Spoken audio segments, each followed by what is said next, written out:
Hi, my name is Travis McVeigh. I'm an anesthesiologist from Dallas, Texas. I host a podcast called Thank You Notes at Ars Longa Media. Showing gratitude to people just makes me feel good, and I want to share the practice of thank you notes with everybody who listens. I write thank you notes to people and then bring them on the show to read it to them. Past guests have included my high school teachers, my friends, other physicians, and a couple of internet celebrities. I will also be doing episodes that explore the science behind gratitude practices to demonstrate to everybody the actual tangible benefits of practicing gratitude. Listen everywhere you get podcasts and check out the extras on my social media accounts. Thank you for listening.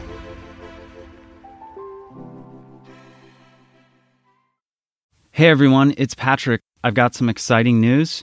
In this episode, you may hear some allusions to the fact that our iOS ITB app is not yet out, but actually that's not true. It is actually out now, finally released. So go to the App Store on iOS, type in Inside the Boards, download our app for exclusive and expanded shows, early access to content or podcasts that we're going to be releasing in the future, some meditations designed specifically for medical students with the hope that they'll be used during your dedicated USMLE prep time to help you stay a little bit healthier. And then, of course, high-yield samples from our all-audio QBank and the option to purchase a subscription. If you're a previous subscriber via Podbean, keep an eye on your email. We'll be sending you instructions on how to transfer your current subscription so that you can access the Audio QBank on the new iOS app. It is a beta version.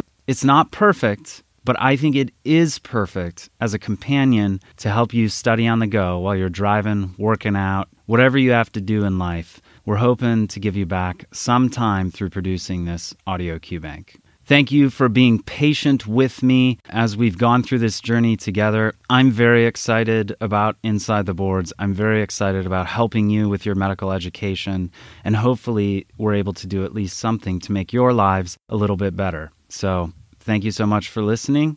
Go download our app. Hey everyone, it's Patrick, and today I actually have a question for you.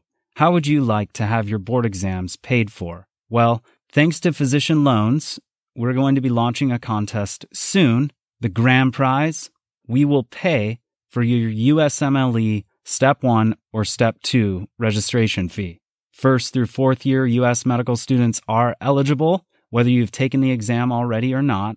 We'll be running the contest till July 1st. The details and rules are forthcoming, but if you want to be the first to know and to get a head start, head over to InsideTheBoards.com, sign up for our email list, and you could win your USMLE exam registration fee, as well as some other cool prizes. Thanks for listening.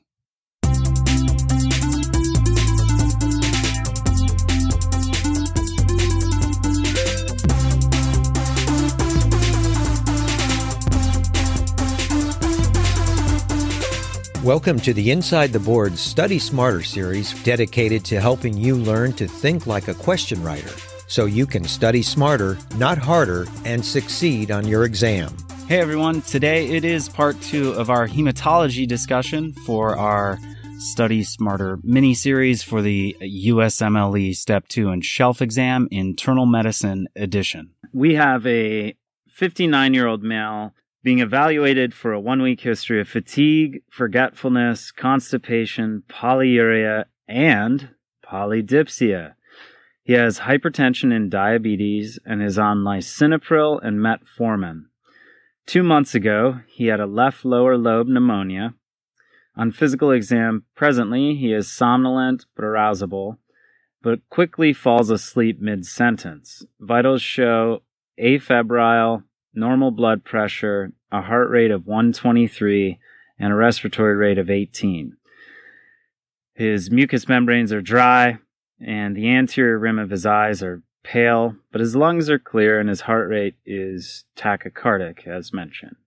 Laboratory exam shows a normal white blood cell count, a hemoglobin of 8, normal platelets, elevated calcium of 14, the normal's 10, a creatinine of 2.9, total protein slightly elevated 8.2 from 7, and an albumin of 3.2, down from 4. His urinalysis is negative for protein, and a chest x-ray shows osteopenia without acute pulmonary findings. Blood smear is normal, and the patient's calcium is treated with intravenous fluids and bisphosphonates, and his mental status improves. A bone marrow biopsy is performed. What is most likely to be seen on the biopsy? It's another dense one, huh? Yeah. So we've got A, plasmacytosis, B, myelogenous blasts, C, mature lymphocytes, or D, metastatic lung cancer. Do do do do do do do do. Cue music here. So, this patient has, I think the most important thing to talk about here is his hypercalcemia, which corrects even higher given his hypoalbuminuria or hypoalbuminemia, whatever.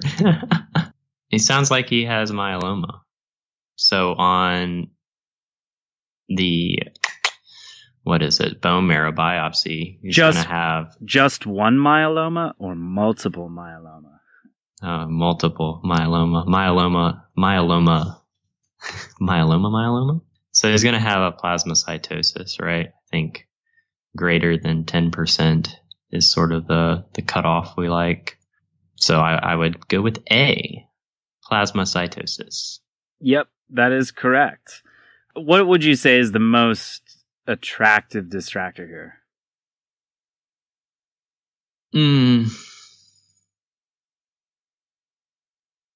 I would say it's metastatic lung cancer. I would probably go with that too. Honestly, I like pin on these renal cell patients in my mind when I think of this. So if that had been renal cell cancer, I really would have had to like step back and think about it. Wait, why? Because of his creatinine and. So yeah, it gives you the picture, and I've just had a patient who's had like severe hypercalcemia related to his renal cell, so that just kind of sits in my mind when I start to see this picture. Yeah. This exact patient, the only difference being that they had a metastatic renal cell was our diagnosis. Well, that's diagnostic momentum, focusing on one diagnosis and fitting the pieces into it. So, Stuart, that is a clinical cognitive error. So, it's the morning and you're How about this? Any paraneoplastic syndrome is what is the things that also pique my interest when I think about them. Yeah. So let's just line by line on this vignette to highlight. So we've got a 59-year-old guy with constitutional symptoms. His history isn't all that revealing in terms of pointing out the diagnosis. But importantly, we see that his lab findings have a few things like an anemia, right? The hypercalcemia and the elevated creatinine. And importantly, the chest x-ray shows osteopenia without acute pulmonary disease, right? And presumably they would tell you about more chronic pulmonary disease if, for instance, there was a mass found. And then his hypercalcemia is treated, and we see a clear connection between the treatment and improvement of his symptoms. So I'm still thinking like I'd be between metastatic lung cancer and plasmacytosis, but for the fact that his x-ray is normal, so I'm going to rule out metastatic lung cancer just based on that and go with the plasmacytosis. But keeping in mind that, like you said, all paraneoplastic syndromes, so if he had, non-small cell lung cancer, it's likely to produce parathyroid hormone-related peptide, PTHrP, which can stimulate the release of calcium from bone, and in so doing also predisposes to acute kidney injury. take some liberties here with this question because they're saying there's a normal chest x-ray and they're saying this person is toxic. He's really sick. Yeah.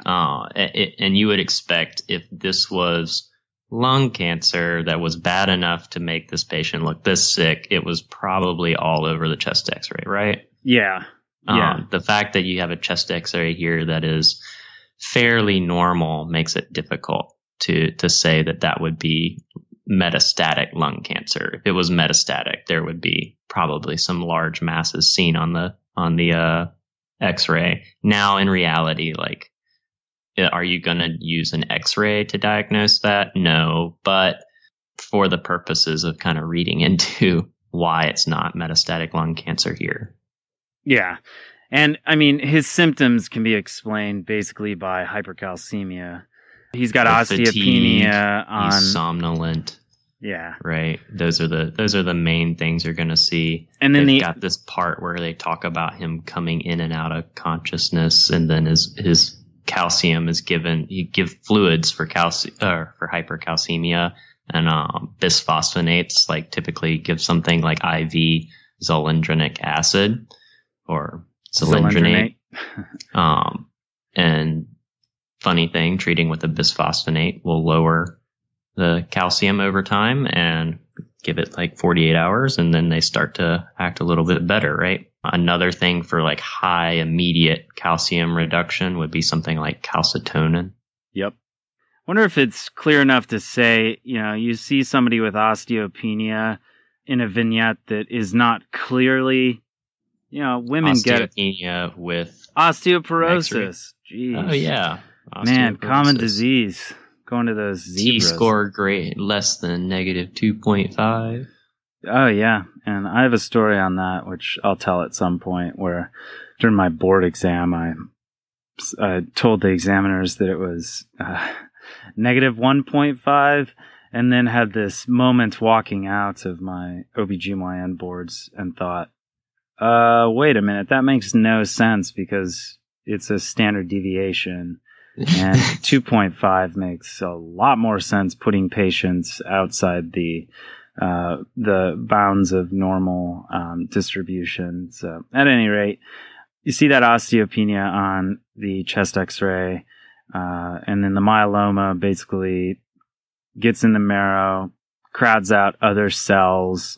So you see the anemia, the bones can't produce red blood cells normally. And then you also get these immunoglobulins produce, which predispose patients to infection like pneumonia and renal failure as they get deposited in the kidneys. What else to know about multiple myeloma, like high-yield pearls? Like the protein gap might be useful. So here, this patient had a total protein of 8.2. They told you normal was 7. And you're like, that's not that elevated, but then their albumin is also low. So their protein gap is actually wide.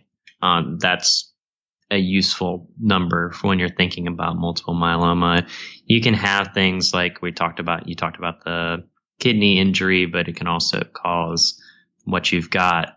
What is it? AL amyloid floating around. So you can have like amyloidosis sort of picture with deposition in any end organ, or you can have like heart failure, or basically from excess protein, like restrictive heart failure.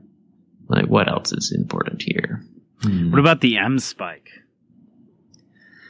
Oh man, everybody loves the M spike, right? So if you do protein electrophoresis, your SPEP for the serum, you see this monoclonal, or it's not necessarily a monoclonal spike, is it? I mean, I think. Yeah, it is. It is a monoclonal spike. M for monoclonal. It's not an IgM spike, is what I think is something that some people get confused.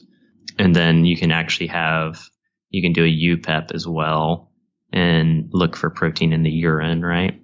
Yep. What about Bence-Jones proteins? Are those just the immunoglobulins you see in the urine? So I think they can be seen outside the urine as well. I'd have to look into that. But I think for the purposes of step 2, that's That is a fair simplification, right? Yeah. Yeah, it is. That's fine. But yeah, I guess the other thing you could see Bence-Jones proteins called, which you likely would on an exam that's trying to move away from eponyms like this, are immunoglobulin light chains in the urine, like kappa chains or lambda chains, they say. What's interesting, though, like if he had no protein in the urine, I feel like wouldn't you have proteinuria with a bunch of immunoglobulins in your urine? So here's the thing about that. Here you have this whole picture that's sort of painting you toward myeloma, and then they give you this one fact that kind of lowers myeloma on your differential, right? Yeah. And that's sort of what these good test questions are trying to do. They're trying to make you decide on, do I have enough evidence here to go with myeloma, or do I need to start thinking about something else here? This one's kind of a hard giveaway when, at the end of the day, they do a bone marrow biopsy and they ask you what they saw. Yeah. I don't know what metastatic lung cancer looks like on the bone marrow biopsy, but I probably wouldn't pick it just because of that, right? Yeah. In my mind. But for these, like I said, these good vignettes, they have a lot of information, and sometimes they give you negatives, and in reality with real patients there are negatives, and I think that's helpful for making you think, is that an important thing enough to have to call this multiple myeloma, or are we good enough here with the other information we have, right? And I would say like pertinent positives and negatives are often the way they rule in or rule out one of the answer choices. Like that should be obvious, but I think like systematically when you're like, oh crap, there's a bunch of information here. I'm torn between answers. Like look at those pertinent positives, look at those pertinent negatives. And if you can come up with a reason why one of those rules out an answer choice that you're torn between and another, I would just go with ruling it out based on, even just those one items.